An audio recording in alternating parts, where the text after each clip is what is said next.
locating the commander of the Roman Empire was a little simpler than he expected. He asked around for rumors and came to find that 2 civil wars had collided in Alexandria. Caesar had been in pursuit of his once ally Pompey, who had the ear of the Roman Senate, but had also been thoroughly trounced on the battlefield. Pompey had sought asylum in Egypt and was refused. Rumors abounded about how Pompey was presented to Julius Caesar upon the latter's arrival in Egypt, but the predominant theory was that the head was embalmed, and the signet ring that was produced as proof of who it was. Who had ordered the kill? Ptolemy the 12th, the rumors said, but more rumors said Caesar was displeased with the crude death.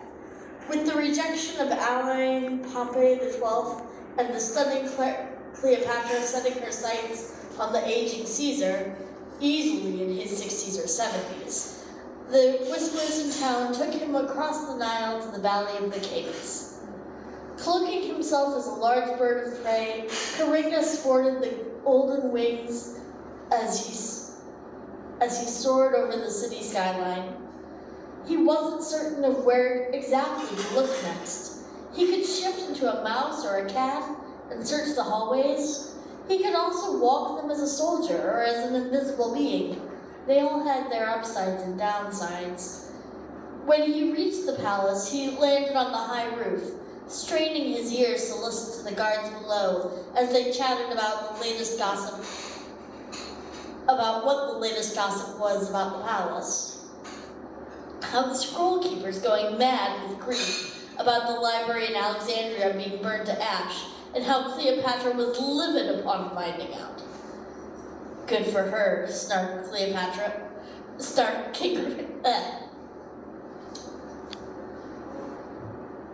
Good for her, snarked Kiringa in his mind before regaining his composure. If Cleopatra hadn't ordered for him to set the library aflame, why would he have done so? It would have been a military advantage to take the library as a whole, unless it was too dangerous to be kept in the hands of an ally, enemy, maybe? Kiringa set off to explore the palace, swooping low near the windows until he finally found one with Cleopatra and an exhausted-looking Caesar himself. Cleopatra was clearly a third his age or less. It was not uncommon in those days for children to be married in arranged marriages, and so it had been with Cleopatra and her brother Ptolemy the 12th. They had been fighting over Alexandria for a few years, but now that Caesar was involved, Kiringa could only expect that Ptolemy the 12th would not be for much longer.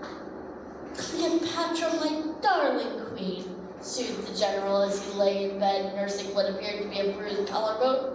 Certainly you can't believe that I would set fire to one of the 7 wonders of the world. Caesar, to put anything past you is the Greco-Egyptian queen seethed, unable to find the words in the moment to cut him where he lay. Eventually a smile crept across her lips. I'm not your queen, though.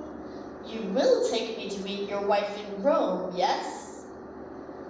Julius Caesar looked at Cleopatra and after a moment narrowed his eyes. What are you playing at, darling? And then, after that, you will arrange for a library in Rome, in my name. Center of no, our entire world. Cleopatra dramatically flung herself on the edge of the bed, giggling happily at the thought. Of course, we'll have to regather the books, and you'll have to assist with rebuilding the Museon out of good faith. What's gone is gone, stated Caesar gruffly. That only leaves us with the rest of the world to search from. You should pack and be going. Mustn't be late. You need to complete seizing Alexandria for me. Cleopatra cackled with glee at the thought of superiority over her brother. It's ours. It's definitely ours. He's on the run. He's not in his palace anymore. He might have died in that inferno by the docks when the museum burned.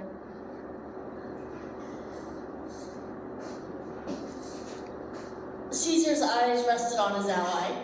Uncomfortable, Kiringa turned away from their December-May romance, choosing to return later that evening as they slept. First, he visited Cleopatra in her own chambers. He did so in the silence of a celestial blinding, invisible, undetectable by most creatures. Like a breeze through the window, he brushed a shock of hair away from her face. Now that he had a proper look at her, he couldn't fathom which rumor about her introduction to Caesar was true. Beautiful in her sleep, she looked older and wiser momentarily, and he compared her to a young woman in Caesar's conversation earlier. She had a Greek and Egyptian features combined in an elegant composition, to where one could not unsee both at once. This unsettled some, Kiringa had found, bigots mostly. He found her to be delicate in sleep, even charming. He went to touch her forehead, describe her dreams, and enter them, but changed his mind. Let her dreams be hers. Kiringa turned away from the young queen. A shadeless creature, the celestial passed through the door, weaving his way around the palace until he reached Caesar's room. He was detected by a few cats in the hallway, who either hissed or greeted him politely. He nodded in acknowledgement of the sweeter felines and swept through the archway to where several bandaged generals lay. To where the bandaged general Julius Caesar lay. Kiringa crossed the room, closing the distance between himself and Caesar. Caesar's eyes fluttered in his dream. The fallen gently put his hand over Caesar's eyes and melted into his consciousness. The dream, from Caesar's eye, flickered briefly and then grew somber. Where he had been having a lovely garden party in the seat of power, the Roman set its terrestrial estate.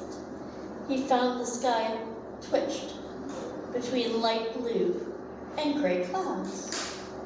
Blue, gray, blue, gray, blue, gray, and then they finally merged. A blue sky with a large white-gray thunderhead cloud rising above the trees and the buildings of Rome. It crackled with thunder and lightning. Energy and sparkling light began to rain down on the party from the men and women as they began to run for cover from the raindrops. They fell slowly in front of his eyes, but torrential around him. A voice whispered in his ear, "Run." Lightning landed just in the place where he had stood up from, and the sizzle of electricity singed Caesar's heels as he stumbled forward, and then into the next step, and then into the next, until he was running through the streets of Rome. He was under attack, he was under duress, he was without shelter, he was alone. He began to repeat it to himself like a mantra. I'm under attack, I'm under duress, I'm without shelter, I'm alone. And again, as the sky throws another thunderbolt at his heels. Saturn, whatever I have done to gain your wrath, I am sorry.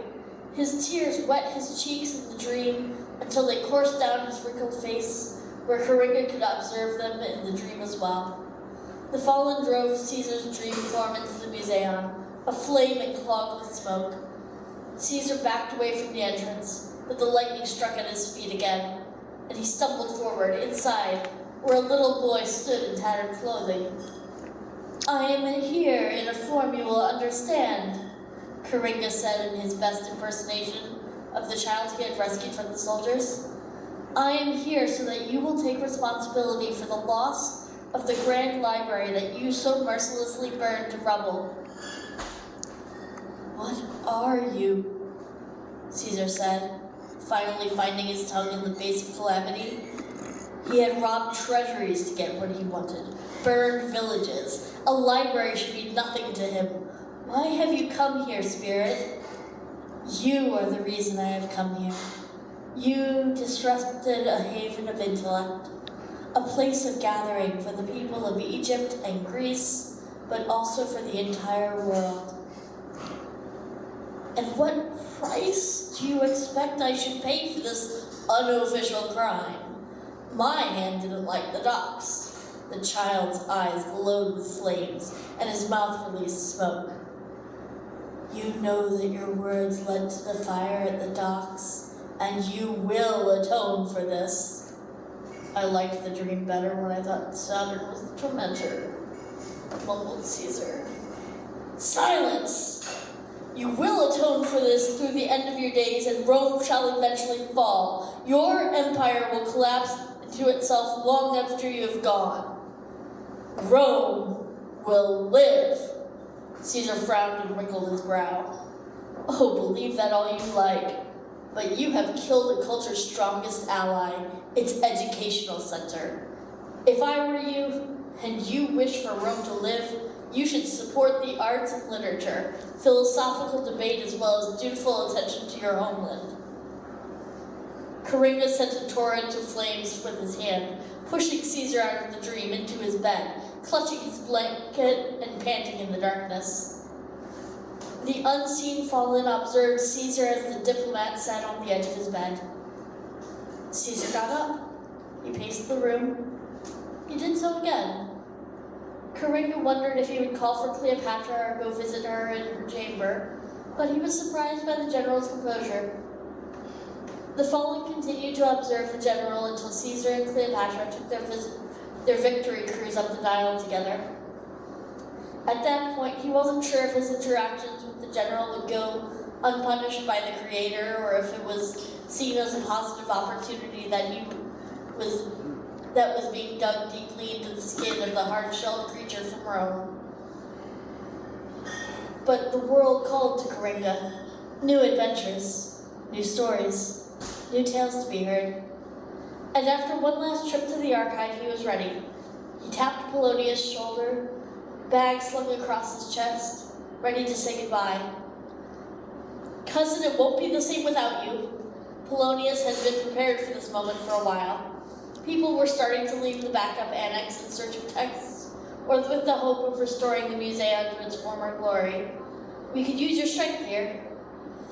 Maybe it's time for my strength to be of use somewhere else, Kiringa said. But I'll always remember you and how you almost burned to death over a book. Polonius gave him a shove. Kiringa gave him a gentle shove back. Anyway, if it isn't time, then it's wanderlust, so I wander on. They embraced, kissed each other's cheeks, and parted. Kiringa's eyes looked toward sunny skies.